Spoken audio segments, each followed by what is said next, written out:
Okay, it's the awards, and it's a lot of stuff.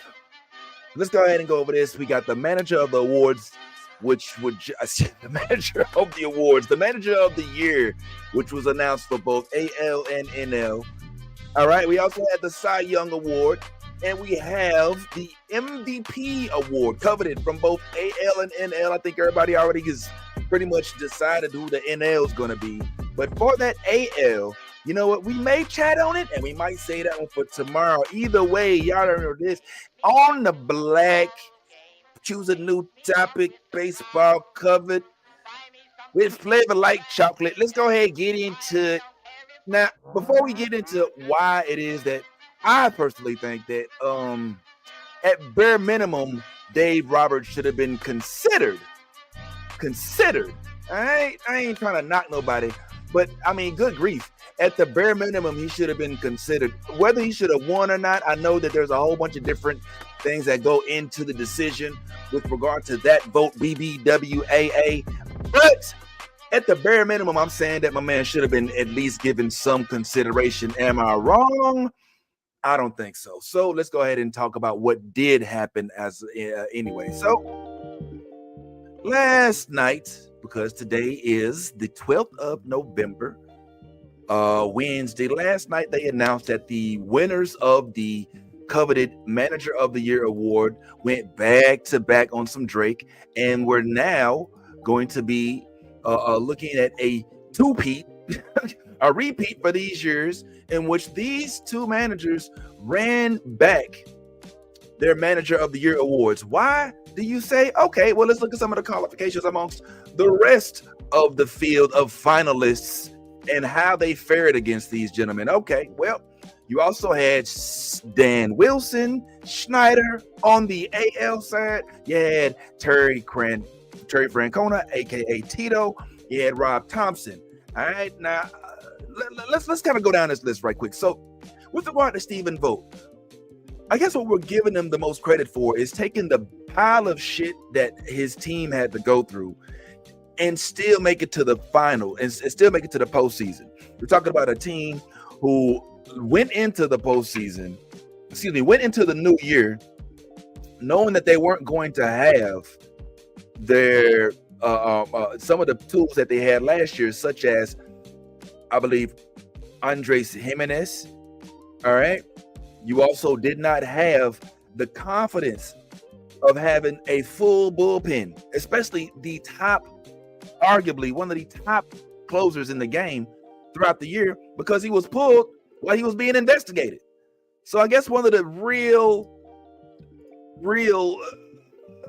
reasons why he's being considered, Stephen Vogt, that is because of his ability to manage the team despite the fact that he didn't have all the tools. Okay, fair enough.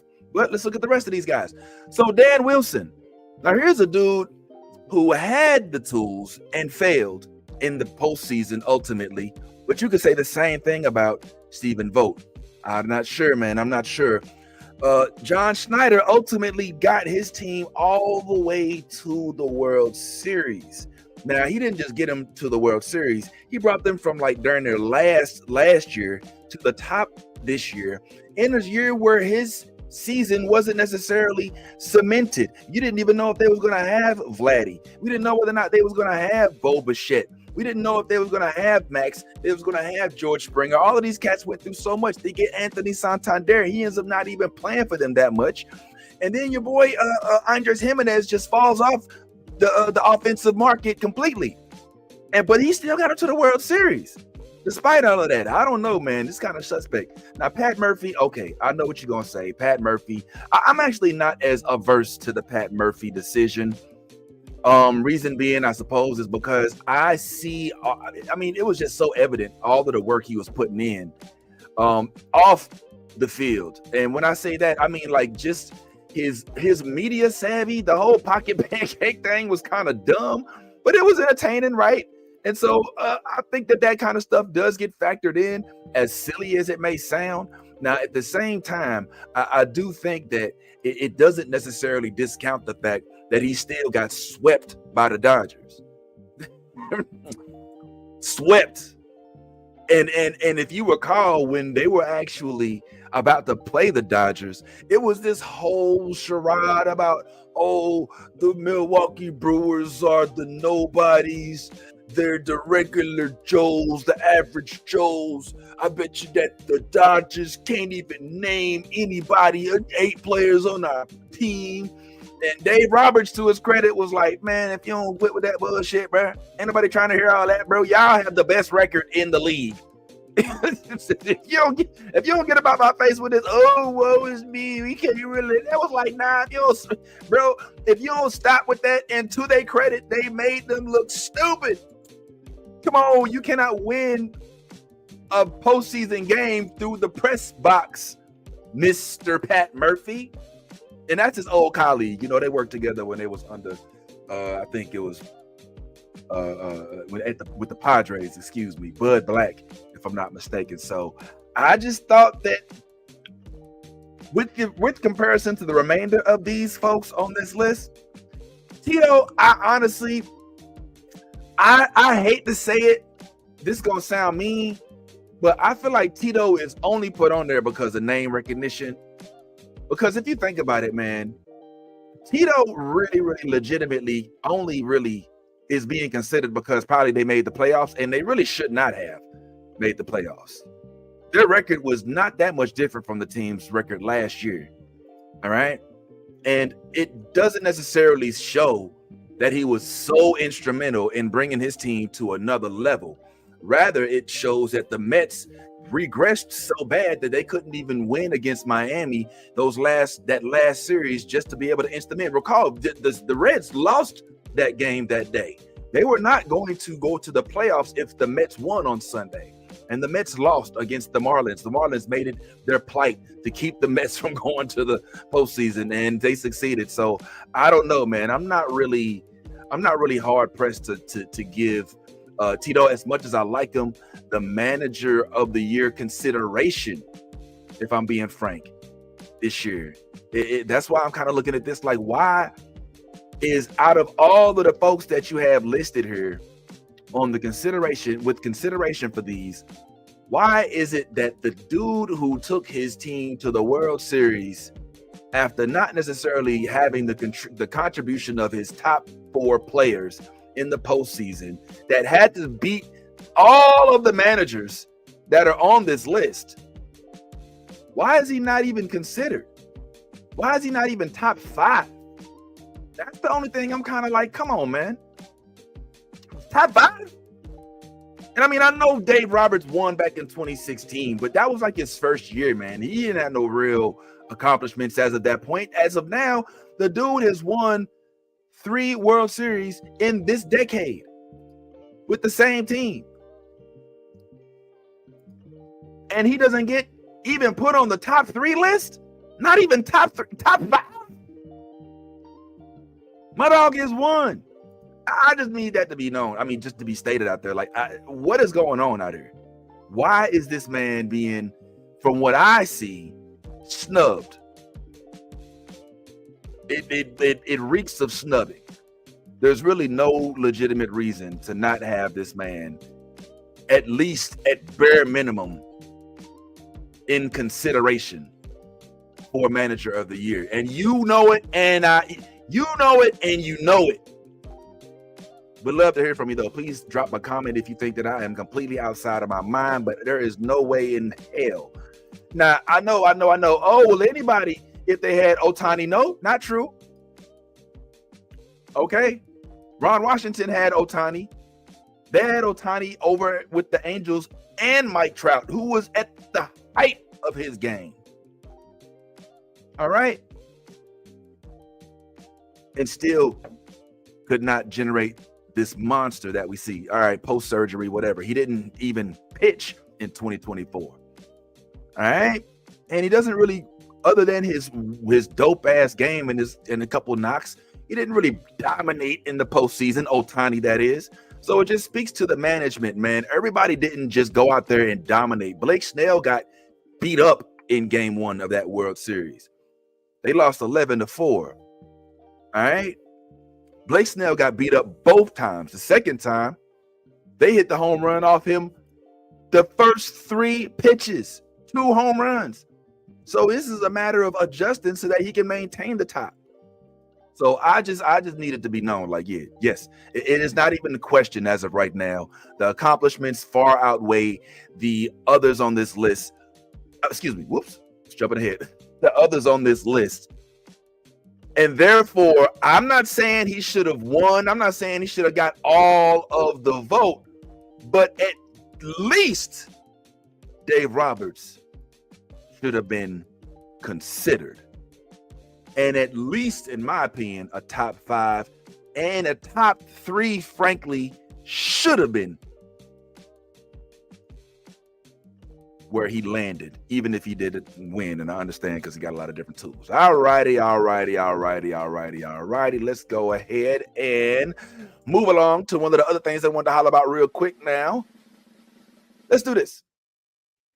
So I have another topic. And this one is kind of lighter. Frankly, I don't know if this is just a me thing, but I'll go ahead and mention this real quick. So yesterday, it was announced, this week it's been announced that Emmanuel Clase has been charged on these different accounts, right?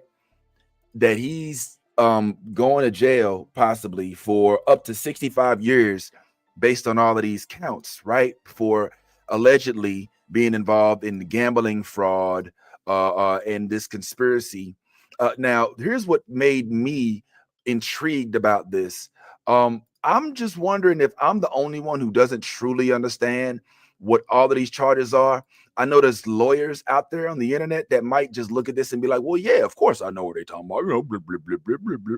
But me, I'm like, hold up, man, I don't really understand. So these 2 gentlemen, Luis Ortiz and Emmanuel Clase, they were allegedly indicted for basically getting involved in sports bets. It's hey, I'm going to throw a slider on the 4th pitch of the 3rd inning type thing. You know, it's not I'm about to wreck the whole game, but it's more here. I will influence prop bets so that somebody can take advantage of knowing the information in advance. It's like it's similar to what Martha Stewart went to jail for, like having inside information, except for in baseball, right?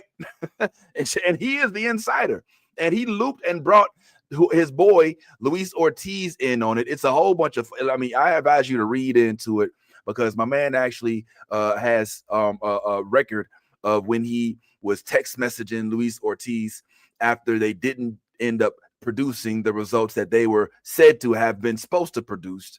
All right. I think it was one of the games was when Andy Paez swung at one of the pitches that was supposed to be a ball or something stupid like that. But I digress. This has already been basically all out there. You can read all about it. But the thing that made me curious that I wanted to delve a little bit further in on is the charges themselves. So let's talk a little bit about the charges. So wrong slide. So the charges are, once again, allegedly on sports betting and money laundering. Let's get a little bit more specific, okay? It's conspiracy, wire fraud, and the honest services. Here's the actual description of what honest services, because for me, I was like, what is the honest services? I wasn't really certain of what exactly that meant. It sounds weird to be convicted on something and have the word honest in it as well, right? I mean, I sound completely ignorant. I understand that. But that was what was going on. So I just wanted to see if there was any more information out there that could give me some of an idea as to what exactly it is that he is being charged for. So let's talk about what exactly the honest services charge is and what it entails as well. So as it says right here, the honest services wire fraud conspiracy refers to a criminal conspiracy to commit wire fraud by depriving someone of the intangible right of honest services. This crime involves an agreement between 2 or more people to use interstate wire communications to further a scheme that is based on bribery or kickbacks, as decided by Supreme Court in Skilling versus United States. All right. So you might be saying to yourself, well, what does that have to do with what he did? Well, what the lawyers are going to argue, I can bet, is going to be, he has a public bet of which he has an unfair advantage and is duping people out of their money. Therefore, the honest folks on the other end are being frauded of their services, and the communication tool is these apps.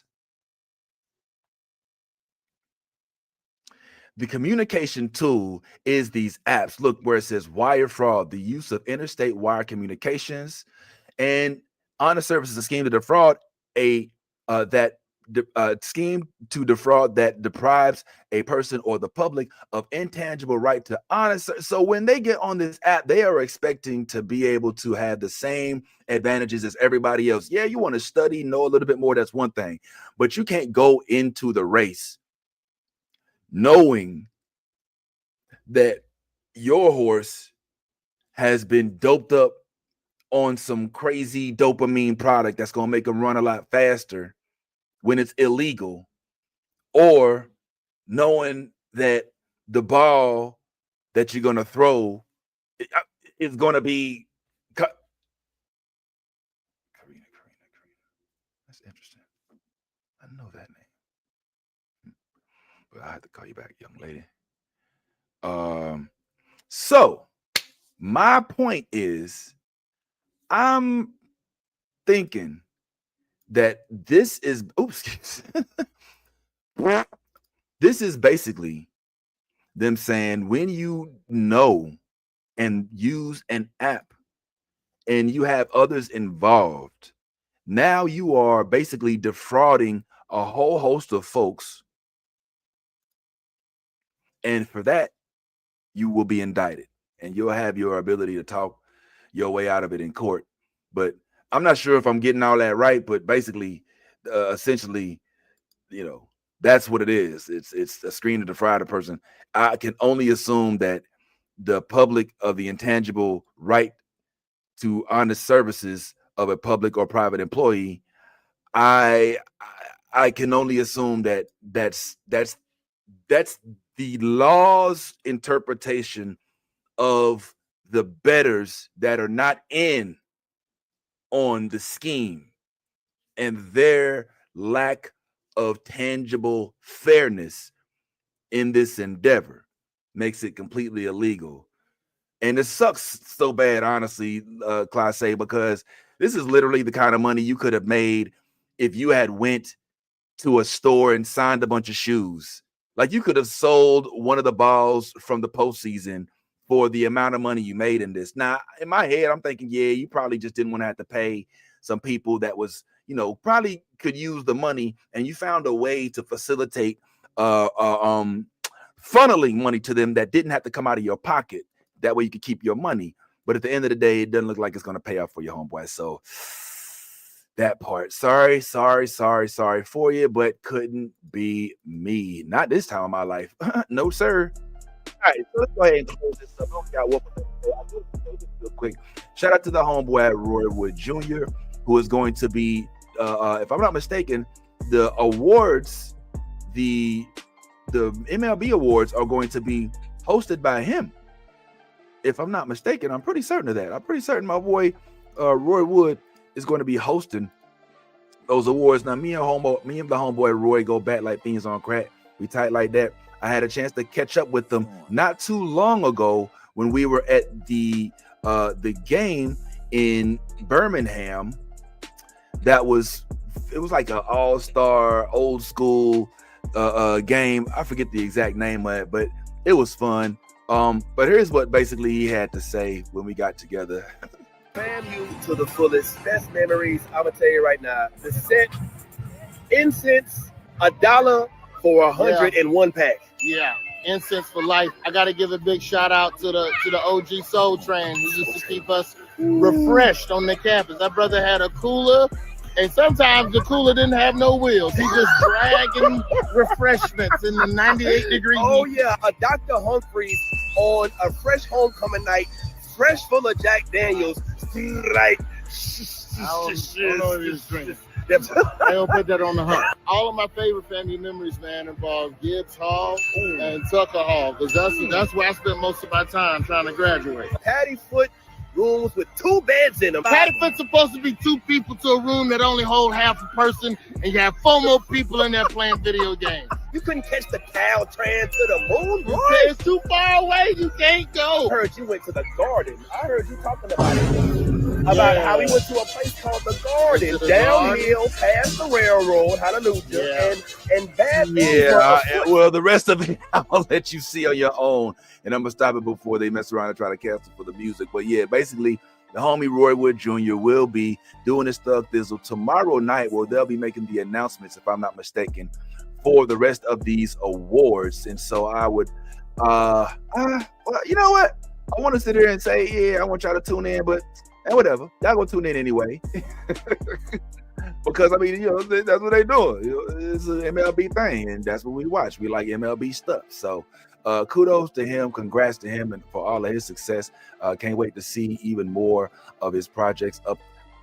And I ain't gonna lie as well. You owe me an interview, homeboy, because when we talked right then, you said that you would be down to holler at your boy, but I ain't gonna lie, it's my fault too, because we haven't texted and I ain't even asked you, and I just always assume you ain't gonna be available. So maybe I'll reach out at some point. Now, on to my last point. I gotta say that I am proud. This is gonna be the Homer section of this post. I am proud of my home team, the St. Louis Cardinals. They are getting awards and stuff right now, and it's pretty cool. Of the awards that they are getting, is included my homeboy Burley Biscuits, who just won a Silver Slugger Award. Hallelujah. You got to give that some credit, because these dudes are not necessarily being looked at because they're not high on the playoff sphere. They're not necessarily the ones with the highest stats, the highest record, the best records, and things of that sort. So you already have Mason Wynn getting a Gold Glove this year, which is dope as hell. That's always a good thing. But now, in addition to Mason Wynn, we also got Burley Biscuits with the Silver Slugger Award. What? Like, how can you not be a proud St. Louisan if you got this kind of stuff coming up on your screen? Yeah, man. So I'm happy as hell that the Cardinals are getting some credit. They are not where they will be. We know that. We know they are not where they will be. That's not a question. That's not the question. The fact of the matter is they are simply getting ready for another session to be dominant, in my opinion. And it may not happen right now, but it'll happen when the time is right. Huh? So kudos to Burley and his Silver Slugger Award. Here goes some of his stats for those doubted. I'm not gonna lie, it's a Silver Slugger, not a platinum. Okay, silver is that's all right. They all right. Here's the thing that I love the most about the Silver Slugger Award. The Silver Slugger Award isn't based as much just on stats. It's another one of those awards that is voted on. So Alec Burleson, all right, who was frankly kind of like the Marcell Ozuna of the 2024 season. If you remember, it was Mason Wynn in 2024, lead off, and then Burley would bat second, and then Mason Wynn would get on base. Burley would try to drive him in. It was a nice little formula. It ended up driving them to what I believe is a very, very, very, very, very close margin to a playoff run in 2024. When they finished with a record of 83-79, which is the same record that they won with that they ended up winning the World Series with in 2006. So it's possible, right? It's possible. So I'm just happy, that this gives them some hope. Let's look at what it is that goes into the vote of a Silver Slugger Award. A Silver Slugger Award, they receive 4 votes from each team, up to, okay? That means there's up to 120 people that vote. Now, you can't even pick players on your own team. All right? Now, a part of me is wondering if they really put their heart into this vote, or if they just like, man, whatever. Yeah, this dude's fine, whatever. You know what I'm saying? It don't matter, because at the end of the day, this is something that's going to be on this record. And like this article says, it proves that St. Louis have a building block worth keeping. Let's look at some of his stats. So look, you'll notice that he had less home runs this year than the year before, less RBIs this year than the year before, You notice he had less hits this year than the year before. All right. And he's in a league that had three teams, in the playoffs, of which we were not any of them. The Reds, the Brewers, and the Cubs all went to the postseason this year. It was just the Pirates and us that were left out. You look at the OPS is at 802. Compare that to Judge's like 2,000 something. Nah, it's plus something. All right. On base percentage, I always like because that includes walks. Slug is there. Slug, the OBP. That at the end, the OPS is just the combination of OBP and slug. All right, you just add those two together. Okay. So it honestly doesn't appear to me to be a breakout year, but for whatever reason, my man Burley, yeah, you got that award, homeboy, and I ain't gonna sit here and take that from you. You got that award. That's your award, boo. And we appreciate that, man. You handled it. Good on you. It's a big deal. But my hope as a fan is that this award, as well as the Mason Wynn Award, in which he did take the award from Mookie Betts, for those who wanted Mookie to win, I already went over. Go back and check my other videos, and I already have discussed at length why it is not Mookie Betts' award. You can look at the stats yourself. You can pause these if you want to, but Mookie played less games. Mookie played more games and had less stats than Mason Wynn. I'm not doing this with y'all. I'll put this right here. You can sit here and go over it all you like. The top is Mason, the bottom is Mookie. But nevertheless, this gives the Cards hope. They had an award-winning season in 2025, despite only winning 77 games. All right, now we got this new Chaim Bloom up in the high tower, and we can only hope that he delivers us some sort of good fortune for the upcoming years, even though I feel like he's trying to slow play it. I feel like he's playing us a little bit. I feel like he's low-key smart enough to not set the expectations too high. But they know Cardinals fans will riot. You know what I mean? Even though I can't even do it. All right, well, that's all for today, man. I just wanted to go over those last little couple things. There will be plenty more to talk about because I still haven't been able to go over the fact that there's so many free agents that are not necessarily looking like that, are not being talked about as if they're free agents. You know, like people, I don't know if everybody's aware that Kike could be playing for another year next year. I don't know if everybody's ready to see Luis Arias in the color other than brown and gold. I'm wondering if people, right now it's looking like Shota may not come back to the Cubs. So I would like to discuss that as well as some of the other things that are going on. So we'll look forward to that in the days to come. Thank you for tuning in. My name's The Real Biz Taylor. I'm just getting into my baseball game right now. So what looks like today will not be the same it looks as I continue to develop this project. But I did want to go ahead and at least, before I go, one of the things that they're going to be discussing tonight, that's going to be announced tonight, is the Cy Young Award. Now, I'm not going to lie to you. The Cy Young Awards, but they're not really necessarily my thing. I feel like it's either going to be Paul Skeens and Terry Skubal. There's no other. I don't see it being anybody else, if I'm being honest. It's more likely going to be one of those two people. But what I do think is intriguing is the actual Reliever of the Year Awards, also known as the Mariano Awards. All right, the Mariano Awards.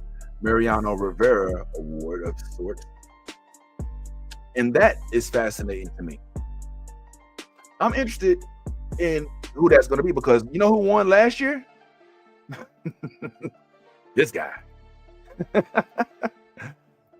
So this year, the candidates I feel like are very interesting. I'm thinking about, but if I'm thinking for the AL, who are your picks? I'm thinking it has to be Aroldis Chapman, right? With the Red Sox, this dude is a freaking beast. I heard announcers describing him as a demon when they see him warming up. This dude he's one of the few that has that Pedro appeal. He looks at you sometimes. He throws I know he had a folly back with the Cubs, but right now, this dude was dominant. I think he only had like one, like he went 50 something straight innings or at bats with no hits. Oh man, find the stat. When you know the stat, I think it was like 50, just over 50. So yeah, reliever of the year, he's got to get it. The question I have for you, and I'd love to hear from you, is who is it for the NL? Now that we have Yamamoto as a reliever, all right, that might be stretching it. I know he only, relieved one game technically, right? But who is it really that we're looking at on the other side? Who really should be the ones considered? What are the people that we're looking at that could be considered for reliever of the year? That's interesting. So yeah, I'd love to hear from y'all. I'm not as fascinated with the Cy Young, unfortunately. The Cy Young, I feel like we kind of already know who it's going to be. All right, and I know it's not going to have my man Hunter Green in it, so I'm not really that interested. But if we can talk about these relievers, I'd be very interested to hear who y'all believe should be considered at bare minimum for National League, especially reliever of the year. That's crazy. All right. So please drop a comment, comment, anything, and I will be back, I believe tomorrow. And even if I'm not back tomorrow, man, just check these videos out. Let me know how you feel. I'm interested in your comments. Let me know, am I tripping about, man, Dave Roberts getting sniped? Am I tripping about the fact that maybe he should have at least been considered in this endeavor? All right, y'all. Let me get up out of here. My screen is stuck. I hate it when this happens. As I always say, love, peace, and hair grease. And yes, appreciate it. This is On the Black, where I cover baseball over the plate, but with flavor like chocolate, baby. Oh.